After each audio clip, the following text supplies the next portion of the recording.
Nakauwi na sa bansa ang 5 tripulanting Pinoy ng MV Transworld Navigator, ang barkong inatake ng grupong Houthi sa Red Sea.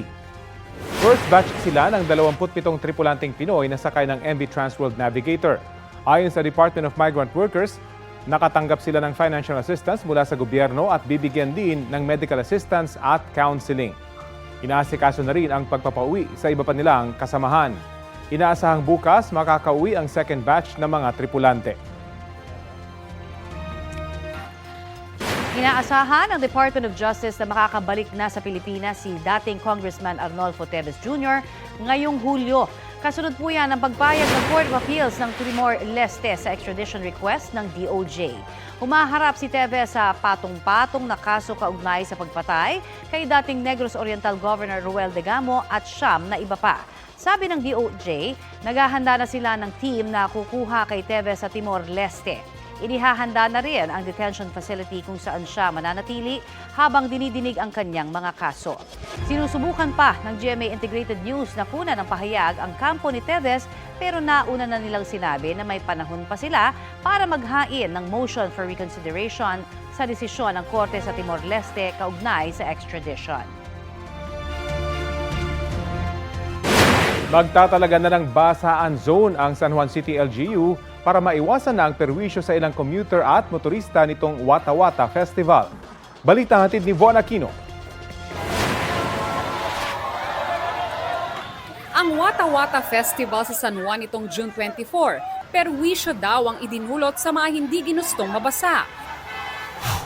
Isa sa mga delivery rider na nabasa noong Lunes, nagsampa na ng reklamong unjust vexation at slander sa San Juan Prosecutor's Office. 2 residente ang nakita sa CCTV na nambasa sa kanya. Ang isa, pinakiusapan pa raw ng rider na wag na siyang basain pero binuhusan pa rin siya ng tubig. Tinapik ng rider ang kamay ng lalaki pero gumanti ito ng hampas sa helmet. Nagsabi po ako na, boss, wag po muna kasi mababasa po yung cellphone ko. Yung cellphone ko, gamit ko po yun sa pang-araw-araw. Ngayon po, hindi po ako makakapag-deliver kasi masira.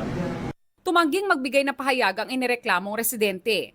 May mag-asawa ring nagreklamo sa Barangay Batis dahil binasa rin umano pero nagkaaregluhan na. Ayon sa San Juan City LGU, 2 ang kinasuhan. 3 ang inireklamo sa paglabag ng ordinansa at nakipag-areglo na sa may-ari ng sasakyan, habang 2 ang inakusahan ng coercion. Pero kalaunan, inatras na rin daw ng complainant ang reklamo. Sa kumalat na video na ito, hagip ang isang lalaking nakadila pa habang binabasa niya ang mukha ng isang rider gamit ang water gun. Usap-usapan siya online. Sa ilalim ng City Ordinance ng San Juan, kabilang sa ipinagbabawal sa festival ang sapilitang pagbubukas ng mga sasakyan para basain ang mga nasa loob nito at pagsampa o pagyugyug sa mga sasakyan. Sabi ni San Juan Mayor Francis Zamora, kung ang video na ito ang pagbabasihan, hindi nilabag ng lalaki ang kanilang ordinansa. Wala naman po sa ating ordinansa na ang pangdila o ang pagdila o yung pagwo-water gun ay isang violation.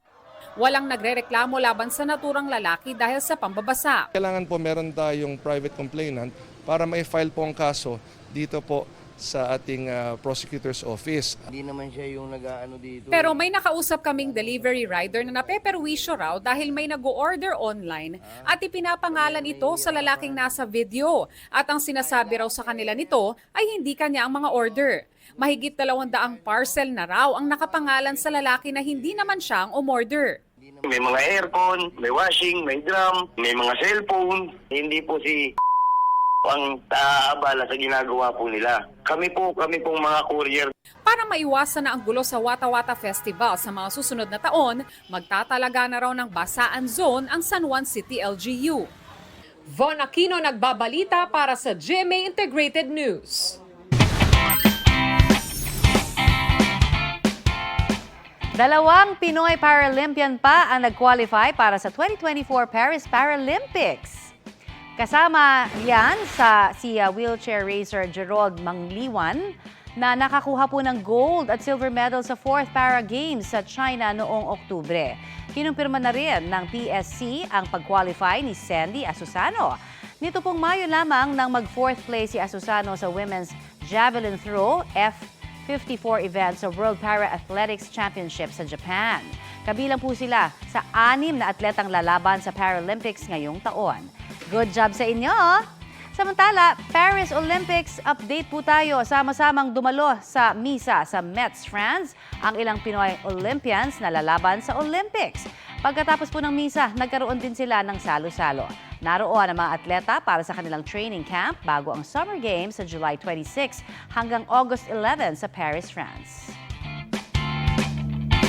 Kapuso, alamin ang maiinit na balita. Bisitahin at mag-subscribe sa GMA Integrated News sa YouTube.